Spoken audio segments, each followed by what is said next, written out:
all, I'd like to start by saying thank you for allowing me to take this. Because as the liaison commissioner for the Women's Commission, what we discovered early on was that if women don't record and write history about women, guess what? It's not going to get done. So I think it's important that we have a written form of this. It all started when during Women's History Month, we decided that what we would do is ask the newspaper if they would write articles, allow us to write articles, and they would publish them at no charge during Women's History Month. And indeed, they said yes. So each year, sometimes it's a student, but many times it's members of the commission who will take a theme and we'll break it down, and each of us will write on a specific part of that theme. And it's maybe 4 years we're doing this now. And I've written articles 3 of those years. This year I'm going to take a step back and allow others to do it, but I have written 3 articles. So what you're going to see today is a combination of those 3 articles that I've written and have been published in the Lebanon Daily News. And at the end there will be, the first article was written in 2005 that I had done. And I always like to go back. I know Bobby participates with the League of Women Voters, and they always do a nice march in the parades downtown, and they dress as suffragettes. So we do owe our sisters a debt of gratitude. And I always like to point out that the 19th Amendment to the Constitution gave women the right to vote in 1920. Now that number, I think, is very important for you to remember, 1920, because the first woman elected to a county-wide office in Lebanon County was only 16 years after women gained the right to vote.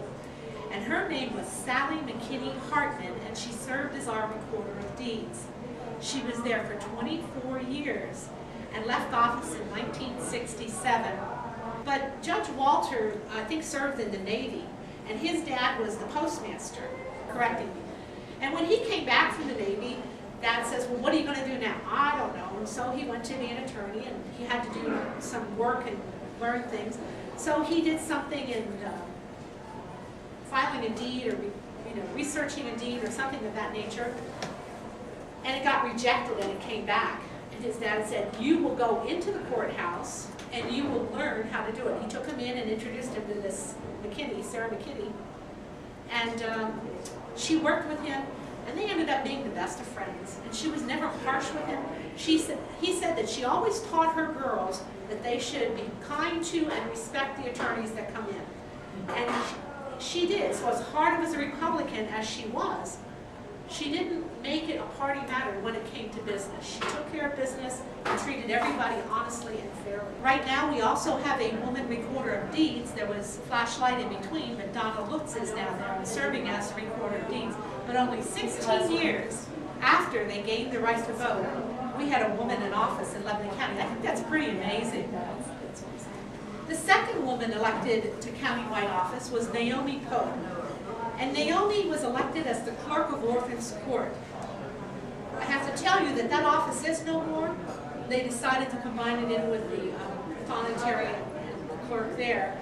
But it used to be a separate elected office, and it's not anymore.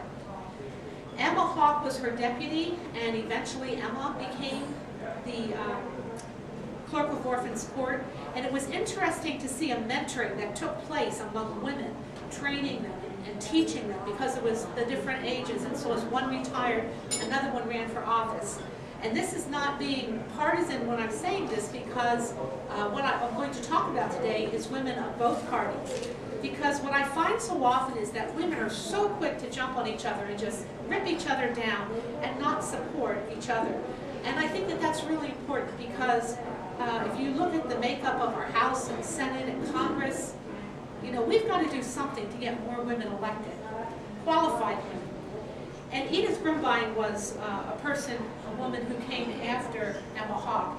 And again, in 1983, that office was abolished. We have women on school boards. The first of those was Jean Gohn in 1967. And she was elected to the Lebanon School Board, followed by Alma Wise on Cornwall, Lebanon, Fern Harmon on Northern Lebanon, and Eleanor Whitmire at Anvil Cleona. The district judge story in this county is pretty interesting. Initially, they were called Justices of the Peace, then District Justices, and finally District Judges. One of the neatest interviews I think I did was with Catherine Coyle, who was elected as a District Justice. There were other women serving in that era, but they were appointed. Catherine had to go through an election process. Now, keeping in mind that we became friends afterwards, they did, and also the person ended up supporting me in my first bid for commissioner. But she went to the Democratic Party at that time and said, I want to run for district justice. And John Onspach was the chairman, and he laughed at her in her face and said, go home, lady, you have kids, you're a housewife. And she said, you know, basically, I'll show you. She was going to go, and she didn't. She stayed.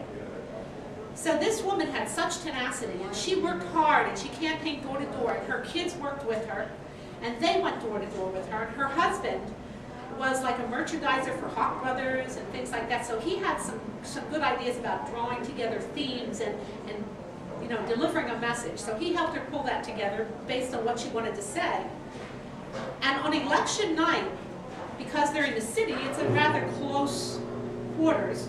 So each of them took, I don't know, maybe 2 or 3 precincts and went and meticulously wrote down the numbers that were posted outside the polling place. And they went back and they added them up and they re-added them. Now, the Coyle boys are pretty smart boys. If you know them, they're both attorneys. And there was a couple other siblings, but I mean, we're talking some bright people here. And they came back and they were excited. They won the race by 7 votes. But the next day in the paper, it was reported that Catherine lost the race by 5 votes. They said, that can't be. And nobody wanted to listen to them. She said, I want to recount. I want to recount. So her husband could speak Pennsylvania Dutch. And if any of you remember John Onspach, he could speak Pennsylvania Dutch. And he talked to Mr. Riley, Diana's husband as well. And her husband went in with her, and he started talking Dutch to John Onspach and said, hey, give the lady a break, at least give her a recount. So they did. And guess what? She won by 7 votes. Well, now, if you can imagine, the Republican Party was really upset because here was a woman and a Democrat who just won the race of district justice. So the Republican Party filed an appeal, and they wanted another recount, which they did, and she still won by 7 votes. So the entire time that she was in office, she had a framed number 7 on the wall behind her desk. And I just loved that story. I just thought it was so Catherine. It was really great character. And so I enjoy sharing that story. Catherine is still living in the city of Lebanon. And so if you ever see her, please say, I heard your story about number 7. Of course, some of the other justices of the peace at the time were Lucy D'Annunzio, Mary Spamuth, Joanne Schultz, and they were grandfathered into the system. So they didn't have to necessarily run at the time because I guess originally it might have been an appointed office and then you had to become an elected office.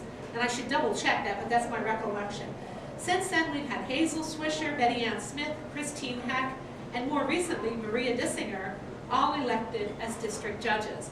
So the women, once they get in and can prove themselves and do a swell job, they break the glass ceiling. They pave the way for other women to get into office. But it takes somebody to break through